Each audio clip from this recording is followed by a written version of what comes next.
Morning all. What is this today? It's a giant Cox baby, you might think.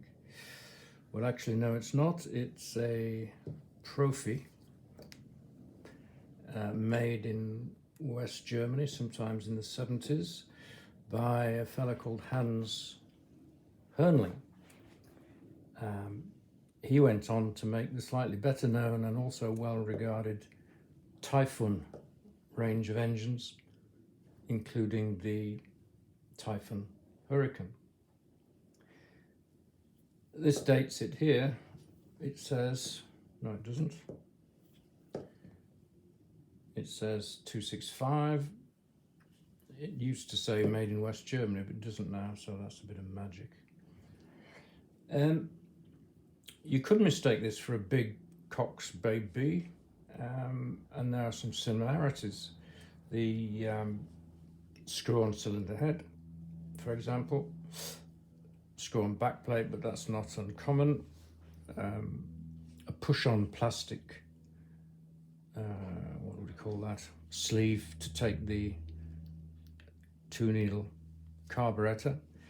Everything's made of bar stock machine, so there's no castings, and it's got the same high quality, very high quality of the Cox. Although mass produced, they reckon that tolerances on the Cox exceeded anything else made at the time, or rather were tighter than anything else made at the time. This is also extremely well made. But there are differences too. The Coxes were made in their hundreds of thousands, possibly millions. This was made in very small numbers, hundreds, possibly thousands. Mr. Hernling made about 6 engines, all looking like this, from about 2 cc's, 1.5 maybe, up to a giant 12 cc, a couple of diesels thrown in. This one is 0.4 cubic inch, that's 6 point something cc, a big engine, quite big enough for me. There's very little information on these engines anywhere really, except to Flight on the web, which has hundreds, literally, of engine tests by the famous chin and wearing people. There's no mention of a Profi on there.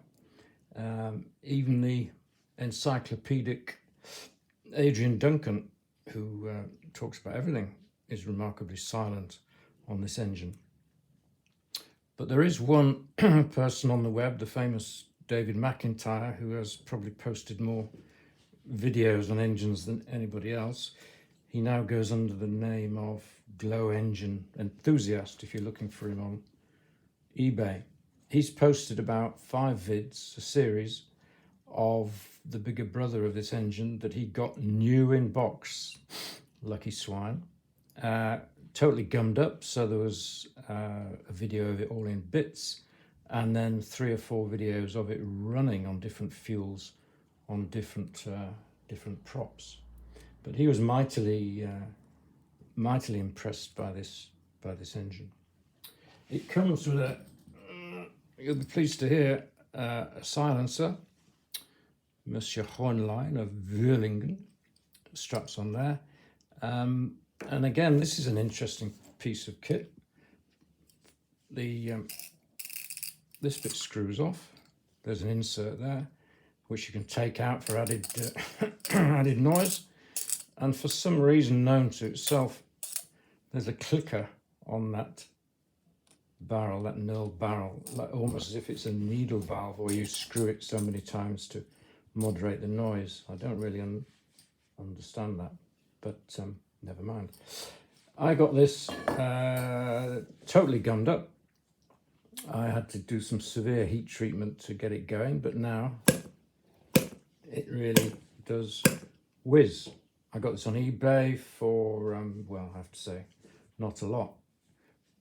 Bizarrely, for a rare engine, there were no bids, and I can't understand that. It possibly wasn't photographed as well as it could have been, but never mind. But bizarrely, the next week, would you believe, another Profi comes up on eBay, same model. This one 873, so made a bit later perhaps. That one does say made in not only Germany, it was made in West Germany before the wall came down. And this one again was totally and utterly gummed up, so I had to take it to bits, and it reveals in there some really serious engineering. Look at that crank web. It even moves under its own weight. Double ball bearings, of course. One at the back in there, you might see that, Clive. One at the front, hiding under this little cowling there. But these bearings are silky smooth. So this engine was totally and utterly gummed. I had to take the bits, hence I thought I'd show you the bits.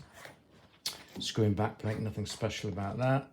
Cylinder liner, you may say, well, pretty normal, except lots of holes there which are blind, so they don't do anything.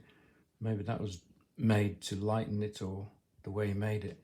But Schnerler ported, of course, so 3 extra, or at least 2 extra bypass valves there, big exhaust. That screws in there, obviously. Comes up.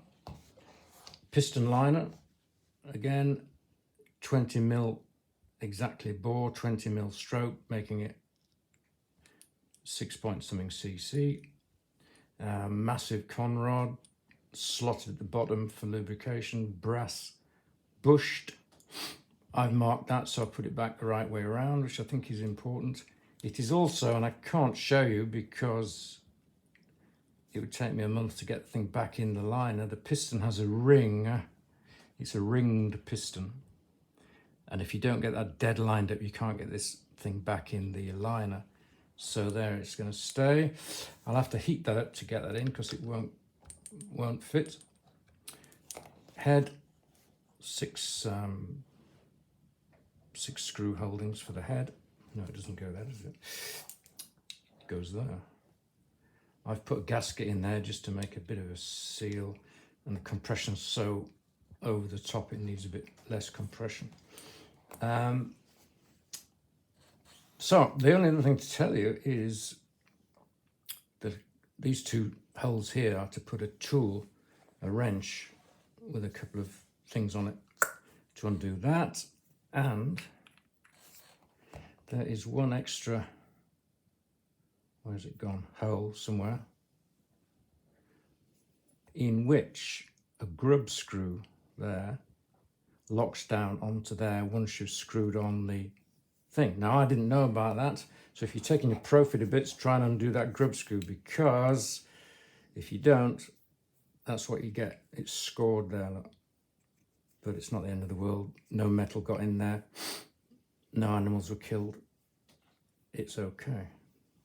So there we are, tale of 2 Profis, bizarrely, picked up for nothing much on consecutive weeks in eBay. That is weird.